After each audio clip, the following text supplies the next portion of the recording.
Hello and welcome to the dungeon. I'm your host Rob. In today's video we're going to be starting my Broken Lands campaign review, and I'm going to do more or less what I did with Whitespire. We're going to start with this episode 0 where I talk about kind of the background and some of the inspiration, and I'll introduce the player characters. I'll try to do a better job of introducing the player characters this time. I don't think I gave them quite enough attention last series, and we kind of learned about them as it went on, and that's not really fair to the players. Also, I will say that this one took a lot less prep work, so that section of this video is probably going to be a lot shorter, because this took place in the same game world as Whitespire, which was something the players didn't actually know at the beginning, and I kind of tried to hide it a little bit, but I didn't want to hide it too much because I wanted them to figure it out, right? I wanted to seed some clues so they could maybe guess, but apparently I was a little too subtle because only one player figured it out, and they were level 12 or 13 by the time that happened. So, I was maybe a little too subtle and in my clue leaving. But anyways, the basic idea was, oh yeah, there's going to be spoilers for the Whitespire campaign, by the way, so if you want to watch those first, maybe do that. If you don't care, that's fine too, though. So, that's the spoiler warning. Anyways, when the Whitespire campaign ended, one of the player characters, Magnus, the wizard, ends up banishing the rest of the players to some other realm with a wish spell. And his only real stipulation was that they couldn't just plane shift or wish themselves back or anything like that, right? So none of us really knew where they'd gone. I didn't even know that yet. I was definitely going to have to figure that out. Because from the moment that campaign ended, I started getting the idea for this campaign, which was basically, what if the new player characters that everybody's going to be playing eventually have to save the old player characters from wherever they've been banished and bring them back. And then I already knew I wanted to have some sort of mission where the two teams were going to be split. They'd have to do something simultaneously. I didn't even know what that thing was going to be yet, but I knew that I wanted both teams to do one mission somewhere, one mission somewhere else, and then join up together for the big final ultimate battle. I didn't even know who they were going to be fighting yet. I had briefly entertained the idea that they were going to be fighting Magnus, but honestly, I really didn't want to force a PvP confrontation like that, and I didn't really think it was going to be fair to Troy to just have all the characters gang up on him, so I kind of rejected that idea pretty early on and started to think about who the real villain was going to be. But basically, I already had the ending. Now I just kind of needed the beginning and middle. So as far as inspiration goes, I had a lot less work for this one than I did for Whitespire because much of the world was already designed, right? But I hadn't really given the Broken Lands a lot of detail or thought yet.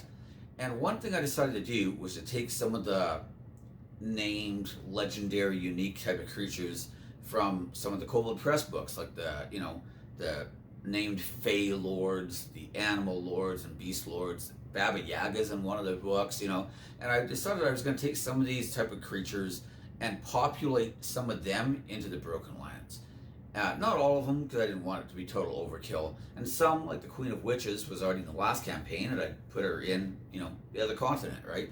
So there's 3 main continents. There's Whitespire and that whole continent. There's Kem, which is where Zardat and her brother were from, if anybody remembers me talking about them. The players helped save some of the tribes people from Zardat and her brother's tribe.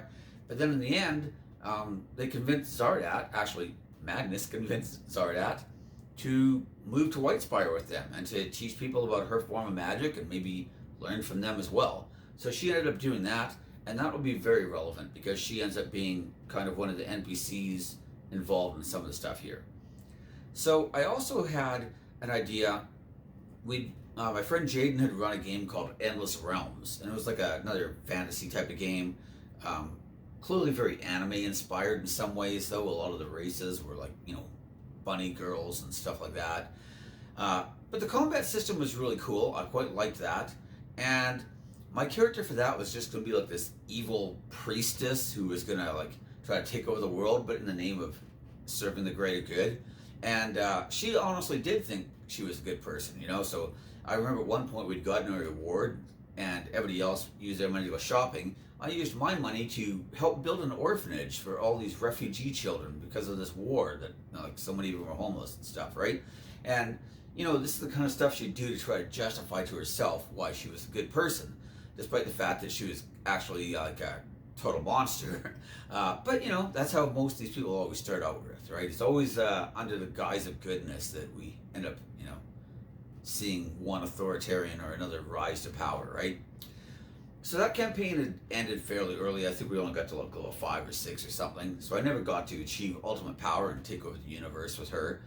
But I also started getting the idea, what if this was one of the NPCs that we ended up having to fight at some point in this campaign? And we do like this kind of weird crossover between the two different games, between our D&D campaign and our Endless Realms campaign, right? Or game, because they're completely different game systems. And I really liked that idea because, to me, evil characters can be kind of fun sometimes, but it's hard to have a really good campaign because they just aren't good characters, If everybody's on board, it can work. But I also thought this is the kind of character that would make a really great villain, where she's just like this Doctor Doom type tyrant, and now the players have to go take her down. And I was like, that's a much more compelling story than me trying to like screw over the other players and take over the world, Magnus style. So I thought that'd be maybe one of the things I'd work in. It was be this crossover with the other game, and it'd be like set into the future where my character actually had achieved ultimate power and become this horrific tyrant, but always in the name of the greater good, of course. So I thought that would be one of the things I was going to do. Another source of inspiration was I'd read a book called, our comic book called East of West by Jonathan Hickman. And most of it I like his Avengers stuff, which was excellent. I'm not a big Avengers comic book fan, but he wrote some of the greatest Avengers stuff ever, so that was quite good. But he had East of West is like really weird. It's like this independent thing, but it was a cool setting. It's kind of like modern day, but also like Wild West and stuff. And anyways, there's this one girl who ends up marrying Death, the horseman of the apocalypse, Death. And at some point, she ends up getting like betrayed or something, and her father like takes her prisoner and chops off her hands, right? And I was like, that's kind of interesting. So that gave me an idea for one of the clans. I'd mentioned in the Whitespire series, I have this one country called Xi'an, which is where all my like Asian-inspired people come from, and it's kind of based off a combination of like ancient China, and then also some Vietnam and Cambodia rolled in as well, because my wife's Vietnamese, and I got some Cambodian friends, so I figured I'd take some of their stuff and mix it into here, right? So I also decided, though, that maybe some of them had split off at some point, and so I was going to put a bunch of them here on this continent, and one of the girls was going to be this Asian girl, kind of loosely inspired by the girl from East of West, and she was just going to have her hand chopped off because she was like a swordsman at one point, or a swordswoman, I guess. And I decided I was going to have these two different warring factions, these two great houses, which ended up being the House of Yen and the House of Yao. House Yen is actually named after my friend Yen, who is actually the one who set me up with my wife. That's one of my Vietnamese friends. So she was a hairdresser, and my wife was one of her clients, and so was I. So that's how I met my wife. Anyways, so I decided to name one of the clans after Yen, although that's their last name, not Yen's first name, but whatever. And then House Yao, I think I just made up. I can't remember where I got that from. And so the idea of Xiaoling's story was that she was like the inheritor, I guess, of House Yen, or at least she would have been. And she ends up marrying the boy or the man who's going to be leading House Yao, and the idea is they're going to unite the two great houses and try to like bring peace to the land. But they end up being betrayed because a lot of people just don't want peace, and they don't really want this like marriage between these ancient enemies, right? And one of the conspirators was her own father. So she ends up getting her hand chopped off, and she gets locked up in a garden. That'll be relevant too, because that's going to be one of the other things. So, oh yeah, I should probably just mention this. I'm sure some people are familiar with the Taroka deck from Curse of Strahd. Mine's in rough shape because I have a 4-year-old daughter. But I decided I wanted to do some stuff with that, and I was just I wanted to do like an actual tarot reading, but I ended up not doing that. I kind of made my own thing up. But in the card decks, they have like a bunch of different like class types, right? And so as I started thinking about it, I thought, well, my character from Endless Realms is like a priestess. This girl's like a warrior.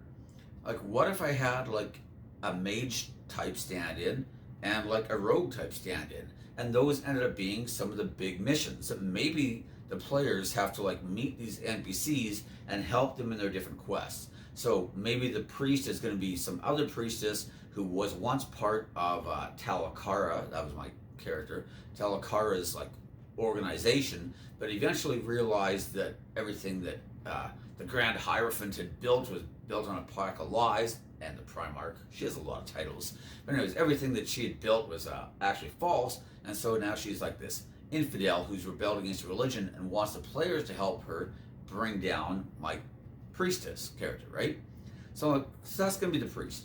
The warrior is going to be Xiaoling, and I decided her husband and child were both killed after the rebellion succeeded, and I was like, maybe she wants to get them back.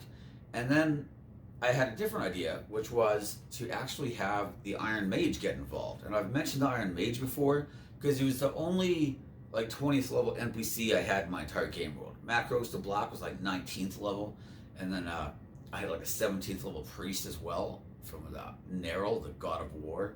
And those were like really the only characters, for NPCs at least, who had like access to 9th level spells. I wanted the game world to be a little more lower level, and the players were going to eventually get the 20th level and kind of be like the big great movers and shakers of the world, right?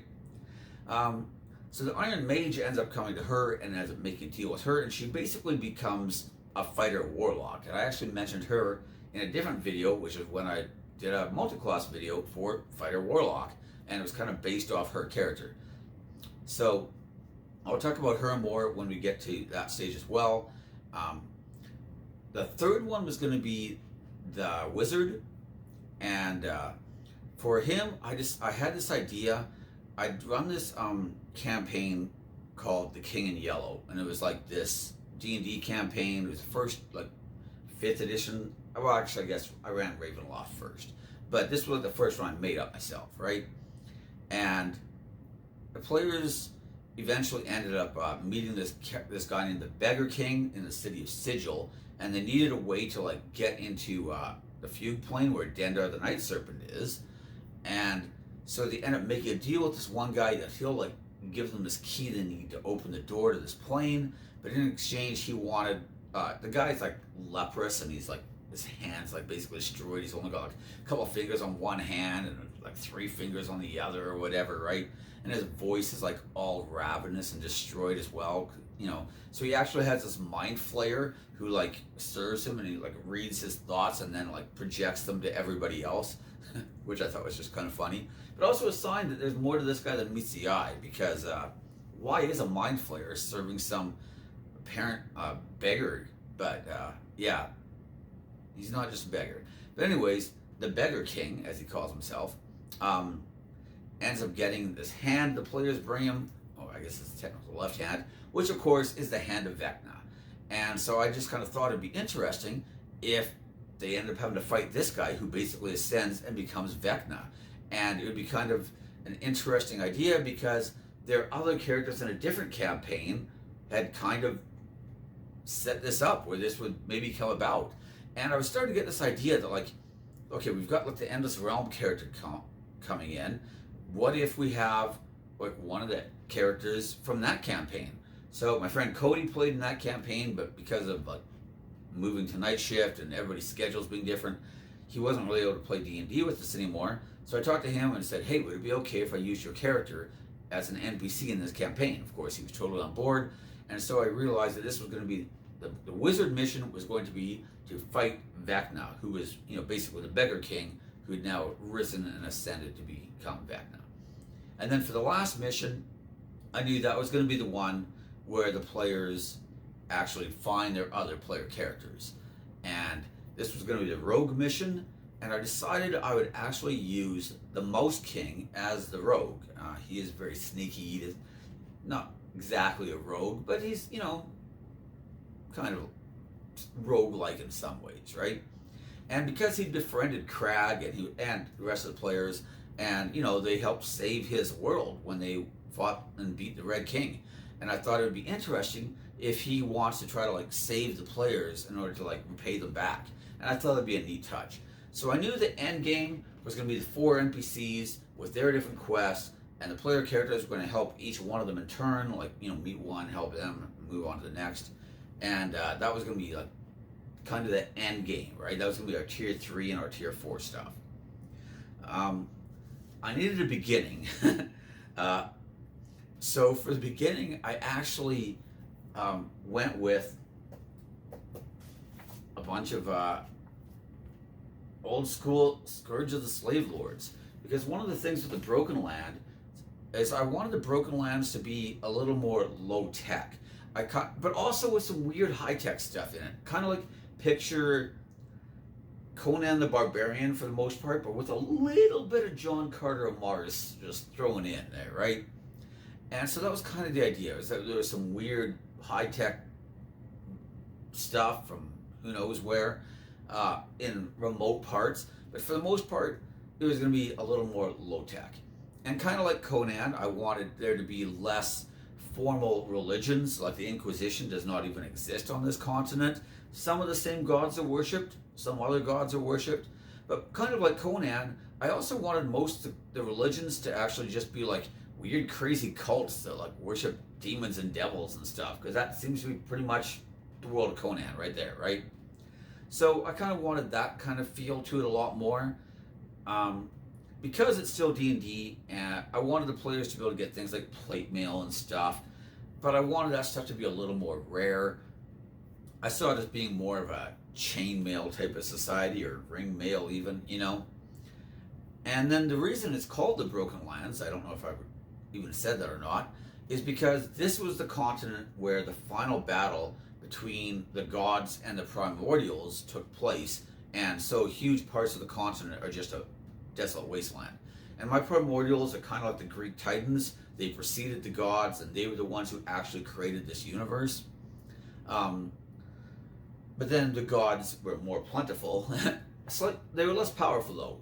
1v1, I figured the primordials were stronger, but they were just more gods, so primordials lost. However, I also had Tiamat and Bahamut in my game world, kind of on they were basically primordials as well, and so I kind of had them on god level or even slightly above, which isn't really where they are in D&D, but that's okay.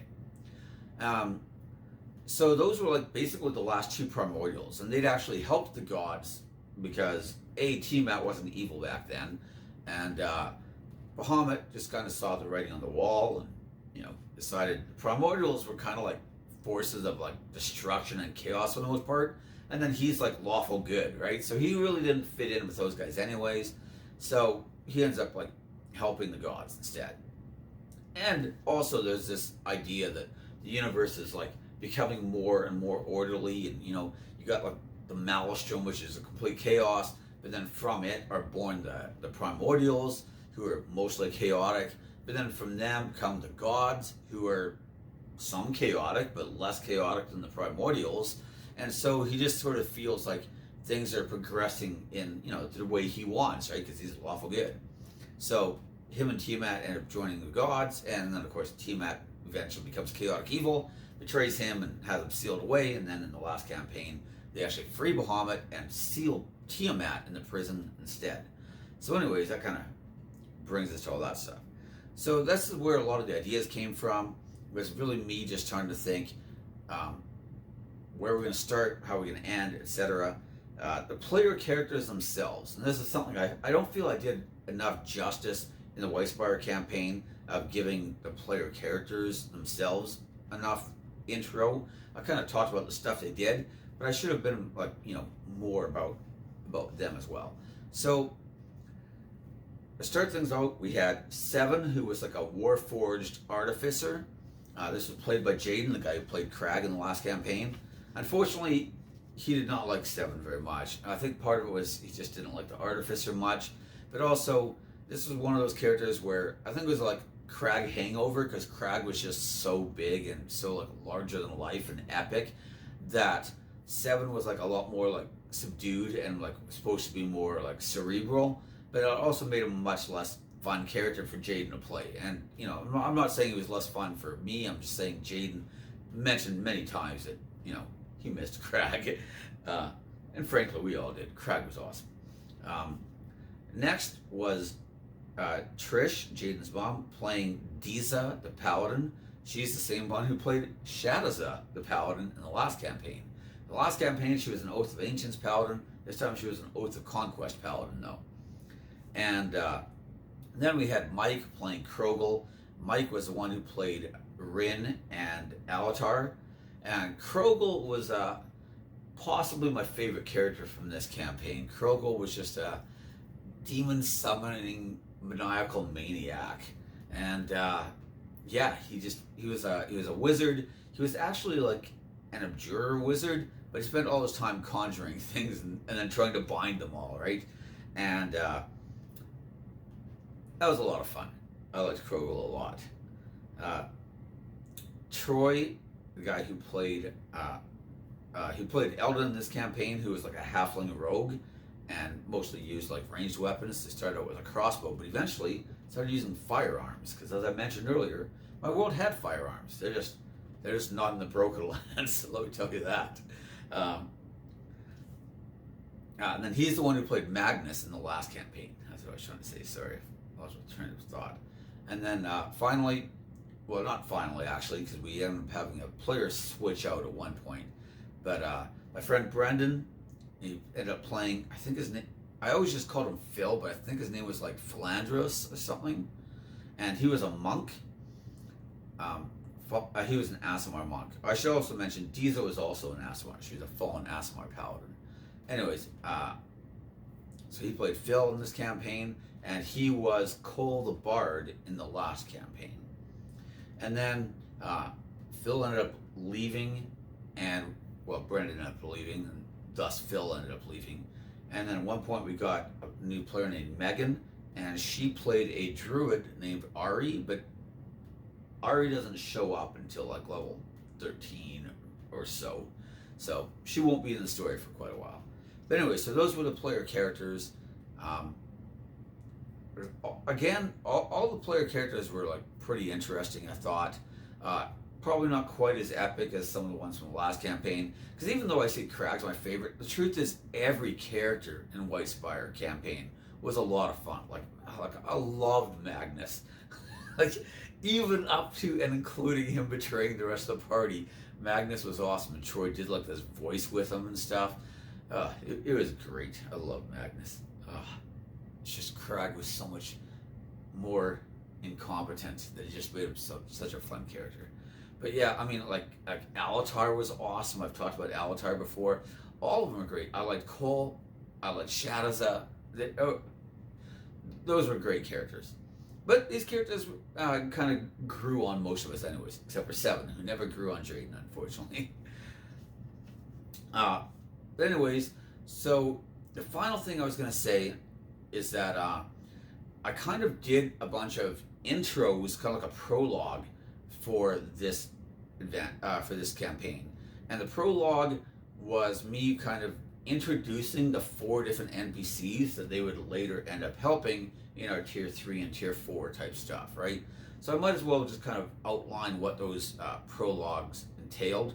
So the first one was actually Xiaoling in the garden, and she's kind of sitting there because she's either locked in a tower or she's allowed to go to the garden, So she's in the garden, and all of a sudden this mage shows up, just like teleports in, and he's wearing like all this like plate mail that covers him from head to foot, but the plate mail is all covered in like these like mystic runes and stuff, right? And he like basically time stops all the guards and tells Xiaoling, tells her he knows who she is and stuff, and she doesn't think it's the Iron Mage, because the Iron Mage hasn't been seen by her people in 300 years. so she just assumed he was dead, and he's like, no, I've just been gone. I haven't been dead. I've been busy doing other stuff. He's like, but you need to like get back your husband and your child and reunite the houses, because like the future of your bloodline kind of like or the clans actually just depends on it, right? And this is our first hint that the Iron Mage is probably actually from the Xian Empire. But anyways, so she's like, well, that'd be nice, but they're kind of dead. And he's like, I realize that. He's like, but you're going to go into the realm of death and bring them both back. She kind of makes a comment that she doesn't really care about the husband that much. It was mostly a political marriage. Not like she doesn't like him, but he's just like, no, you need him too, because you need to like reunite the houses again. And she's like, well, I'm also like trapped in a garden, and I kind of like chop my hand off. And he pulls out this like glass hand and like sticks it on the stump, and she like almost passes out as there's like all this pain, and all of a sudden the handle just like comes to life, but it's still like glass. And all the guards are like still frozen, and then she just like leaves. And she ends up like building up this army, and like I said, she'll become more relevant later. But at this point, she basically just goes from being a fighter to being a fighter warlock. This is where she multi-classes, and now he is basically her patron. So that's Xiaoling's story. Next we had Ash, and she was the priestess who was basically fleeing from my other character Talakara, and she ends up escaping to this thing called the library, but it's not really like a library. It's actually like this like gateway that like leads to all these different realms. But there's all these like portals to these other worlds. They're like in this giant building, right? And so she's being pursued, but she manages to get through, and she escapes into some place called the Courts of Chaos, because she knows that Talakara is a priest of order, right? Like she's actually something called a Judicar, or Justicar, or whatever it was. I can't remember. I think it was Judicar. And they're literally like priests of order. So by going to the Courts of Chaos, her own magic's going to be way weaker, but she's hoping her pursuers will be weakened as well, right? So that's basically the last thing we hear from her, is that, until the players meet her, of course, is that she's like taking this like last portal through the door into the Courts of Chaos, hoping that pursuit won't be able to come after her there. Number 3 is Murren, but nobody knows that it's Murren, of course. It's one of the things I tried to hide at the beginning. And he ends up like he's like looking at this giant temple being built, and he's like using magic to like scry it out, and he actually sees this figure who is actually standing quite tall and quite powerful now, with this like blackened hand on his left hand, and this one eye that's like glowing red, and seems to be like controlling this huge army of undead, and also like slaves, like living slaves and stuff. And they're building this pyramid, which he guesses is going to be part of like his final ritual to actually like fully ascend, right? And he's like, yeah, I'm gonna need some help. So that's kind of where that one ends. And then the 4th prologue was a shopkeeper who is actually the simulacrum of Cole the Bard, because when he got Wish, he ended up using simulacrum, made a duplicate of himself, and had that guy just running his shop for a while, right? Or actually full-time, essentially, right? And the shopkeeper looks up because like the bell above the door rings, and this woman with dark skin comes in and closes the door and kind of like locks it behind her. And he's surprised to see her, because apparently she's been gone, he says, for like several years, and he expected her to be gone for a few weeks at most, right? And he asked her if she was able to find them, and she's like, no, but I think I might have found someone who can find them. And she like reaches into this bag and pulls out this large white mouse. So this, of course, is Zardat, and she's actually gone into the in-between and has come back with the Mouse King, who is just currently in the form of a mouse. There was also another like kind of hint with Xiaoling, because I mentioned before, so the leader of the inverted pyramid is a woman named Jeva Kanor, and I actually took her from Monty Cook's Tallest book, because that's where the inverted pyramid came from. My inverted pyramid was a lot lower level than his, but I thought it was a cool name. And one of the things that was interesting with Jivaka Noor is she'd lost her left arm fighting a dragon, and had this like red glass arm that was actually like this kind of like artifact relic. Actually, it was quite powerful, but it was like, basically like an arm of flesh and blood, except it was made out of glass. And so I thought that maybe that might clue some of the players in that, Xiaoling's got this like right hand that's like made out of glass. Jivaka Noor has this left arm that's made out of glass. One's kind of bluish, one's red, but kind of similar ideas, right? But yeah, nobody caught on to that at all, which is fine. They probably weren't paying a lot of attention to Jivaka Noor, and nor should have they, except for maybe Magnus, because he was a member of the guild. But even then, he didn't really care. So like I said, I did try to set up a few things there and maybe like give them some hints and clues, but I was a little too subtle with some of it, I guess, because nobody figured anything out for a long, long time. But anyways, that was basically the intro. The other thing I should mention is that if you're going to have your players get captured by slave lords, I read this a long time ago, and it is proven true 100 times over. You can have your players begin as prisoners, but you can never really have your players get captured and become prisoners. And that's because the players will fight to the death. They will do anything and everything in their power to avoid capture. And if you try to like stack the odds against them, they usually just feel like really bitter about it. You know what I mean? Like they don't want to get captured. That really goes against the player's instincts. So that was one thing I decided to do. I was just going to start the players as prisoners on the slave ship. So the last part of the prologue was basically that they boarded passage on this other ship, but they were all drugged, and they wake up and they seem to be like all chained to the oars on a ship, and that's where the adventures begin, right? So anyways, that's basically the introduction here for the Broken Lands. Hopefully I managed to get everything in there and not bore people too much, but also give you appropriate detail and background for things. But anyways, that's everything. So thank you for watching. Feel free to like, comment, subscribe, ring the bell for notifications, all the usual YouTube stuff. And most importantly, leave me your comments in the comment section. I love reading people's comments. I'll probably have another video out in the next couple days or so, I'm hoping, which will not be a Broken Lands one. It'll be like, another build video type thing. And, but I'll try to keep up with Broken Lands stuff too, at least until we're done all that. And anyways, that's everything. Thanks for watching. Bye.